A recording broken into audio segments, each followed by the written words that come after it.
I am 94 years old, and my time is running out. Before I go, I'm going to expose the most dangerous lie you have ever been told. It is a lie your parents taught you. It is a lie your friends repeat. And it is the exact reason why your chest feels so tight with anxiety every single day. Last night, my 25-year-old grandson sat by my bed. He was crying. He told me he was exhausted. He told me he was sacrificing his dreams, his peace, and his entire youth, just to make our family proud. I looked into his tired eyes, and I told him the one thing that completely broke his heart. I told him, "Stop. We are destroying you. Look at me. I have outlived my enemies. I have outlived my friends. And sitting alone with decades of memories, I can tell you one terrifying truth. The deepest scars of my life, the regrets that actually keep an old man awake at 3 a.m., did not come from my enemies. They came from the people who loved me the most. If you are watching this, you are exactly like my grandson. You think that by trusting your family, listening to your parents, and following your friends, you are doing the right thing. You think it makes you a good person. It doesn't. It makes you a prisoner. There is a silent trap in your life right now. They are pulling you into a grave of regrets, and you are smiling while they do it. I am going to tell you exactly how this trap works. And more importantly, I am going to reveal the one brutal decision you must make tonight to escape it. You can click away right now and go back to sleep.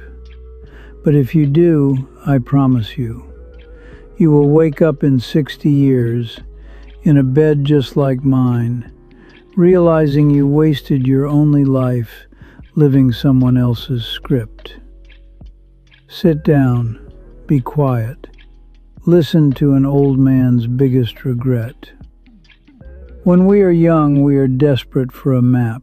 The world is chaotic. The responsibilities are heavy. So we look to the people closest to us. We look to our parents, our siblings, our closest friends. We believe that because they love us, they know what is best for us. This is the great trap. This is the great illusion of your 20s. You equate love with wisdom. You equate shared blood with a shared destiny. I remember when I was 26, I had a fire in my belly. I wanted to travel, I wanted to write, I wanted to understand the world in a way that didn't involve a suit, a tie, and a 30-year mortgage. But my father, a good, hard-working man who loved me deeply, sat me down. He looked at me with genuine fear in his eyes. He told me to take the safe job at the bank. He told me that dreams were for fools and that security was the only thing that mattered. I trusted him. He was my father. Why would he lead me astray? So I took the job. I put on the suit. I buried the fire. It took me 30 years to realize a devastating truth. My father wasn't giving me advice based on my potential. He was giving me advice based on his fears. He had grown up in poverty. He was terrified of the cold. He was terrified of hunger. He looked at me and didn't see my dreams. He saw his own nightmares. When I say trust no one, not even your family, this is what I mean. You cannot trust your family to write your destiny. They are looking at you through the distorted glass of their own regrets, their own failures, and their own unhealed traumas. When your mother tells you to marry a certain type of person, she is speaking from her own heartbreak. When your brother mocks your new business idea, he is speaking from his own cowardice. They will clip your wings and call it keeping you safe. You trust them because it feels comfortable. It is so much easier to let someone else make the hard choices. It is easier to fail doing what your parents told you to do than to fail doing what your soul demanded you to do. Because if you follow their path and fail, you can blame them. But regret is a solitary emotion. When you are lying in bed at 85, staring at the ceiling, your parents will be gone. Your friends will be busy. You will be alone with the ghost of the person you could have become. You are trusting flawed, frightened mortals to pilot the ship of your life. It is madness. There is a moment in every person's life where the mirror shatters. For me, it happened in my late 40s. It was a cold November afternoon. I was standing at a hospital window. My closest friend, a man I had known since childhood, had just betrayed me in a profound way. Not for money, but for pride. He had spoken ill of me to save his own reputation. I was devastated. I thought I knew him. I had trusted him with my darkest secrets. As I stood looking out at the gray sky, a heavy, quiet realization settled over my shoulders. People are just people. We walk around expecting our friends to be saints. We expect our spouses to be mind readers. We expect our family to be an unshakable foundation. But they are just people. They are fragile. They are selfish. They are tired. They are fighting invisible wars in their own minds that you know absolutely nothing about. Why was I angry at my friend? Because he acted like a frightened, flawed human being? Or because I had placed an impossible burden on him? I had demanded that he be perfect so that I could feel secure. This is the shift you must make if you want to survive the next 60 years of your life. You must adopt the mindset of the ancient Stoics. They understood something beautiful and tragic. The only thing you truly own in this universe is your own mind. Everything else is on loan. Your friends, your family, your reputation, your possessions. They can be taken away by disease, by betrayal, by a change of heart, or by the simple passage of time. If your happiness depends on your family understanding you, you will be miserable. If your peace depends on your friends never letting you down, you will be anxious forever. I stopped trusting others to be my saviors. I stopped trusting them to be my moral compass. I realized that my inner peace had to be a fortress that no one else had the keys to. When you stop trusting people to be perfect, you actually give them a great gift. You give them permission to be human. And ironically, that is when you can truly begin to love them. If you want to navigate this life without suffocating under the weight of regret, there are a few brutal truths you must carve into your heart. Do not just listen to these words.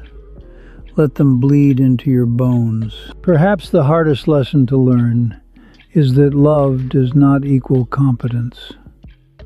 Someone can love you with all their heart and still give you advice that will completely destroy your life. Love is an emotion. It is not a skill.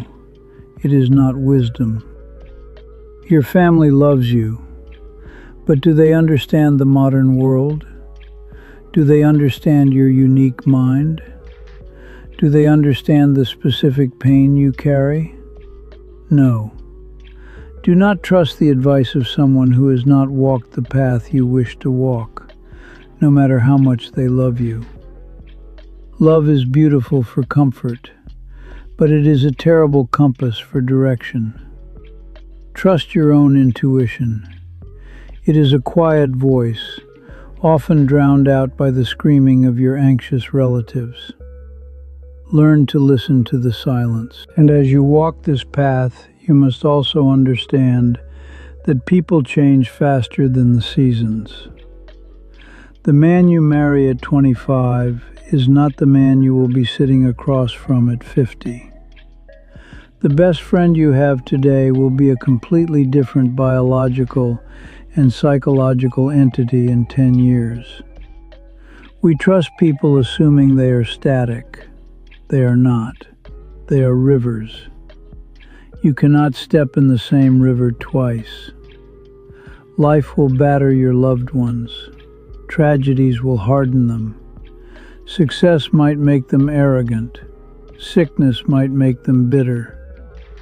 If you trust that a person will always be exactly who they are today, you are setting yourself up for a devastating heartbreak.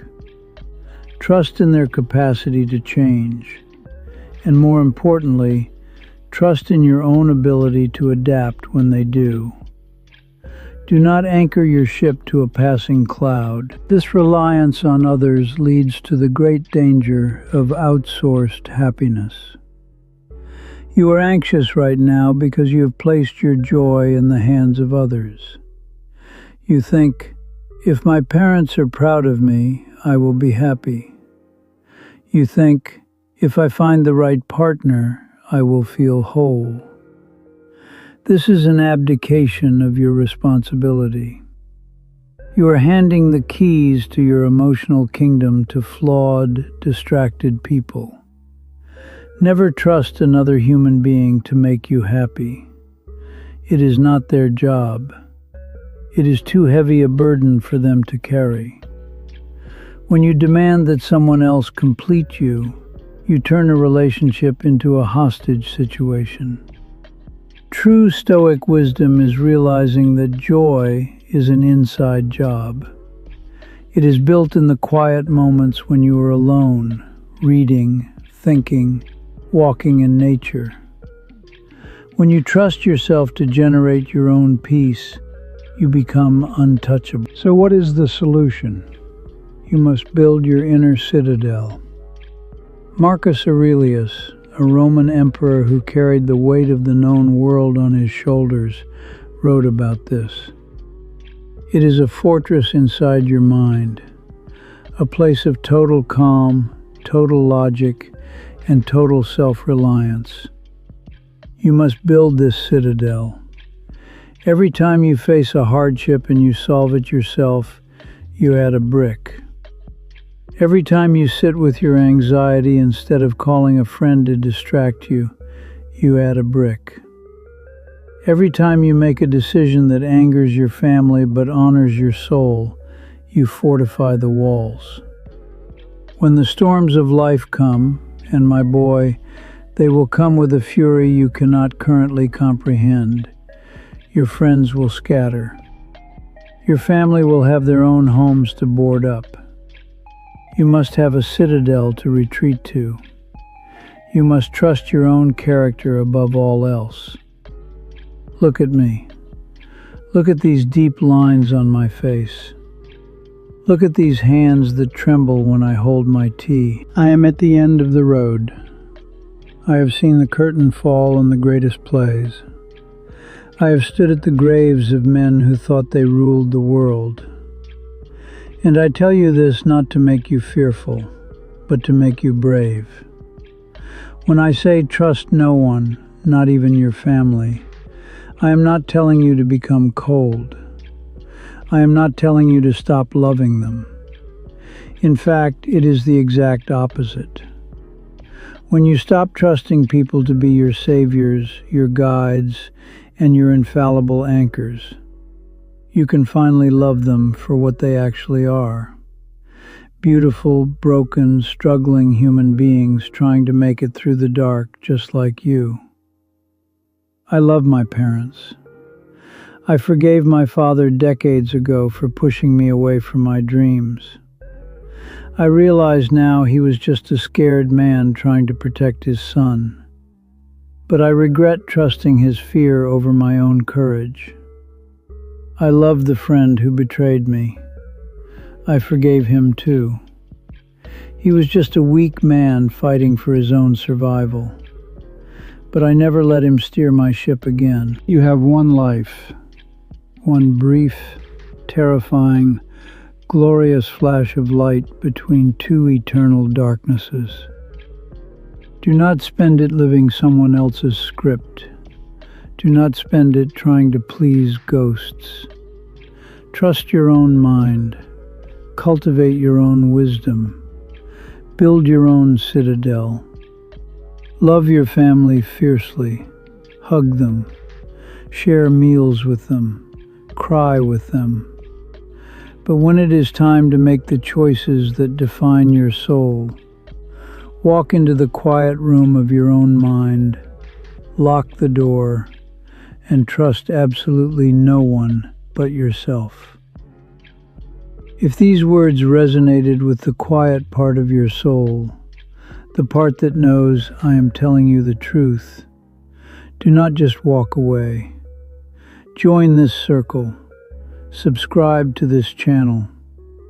Not because I care about numbers. I am 94. Numbers mean nothing to ghosts. But because in this noisy world, you need a quiet place to be reminded of what is real. We will walk this road together. But remember, the steps are yours to take. Take care of your mind, young one. Time is shorter than you think.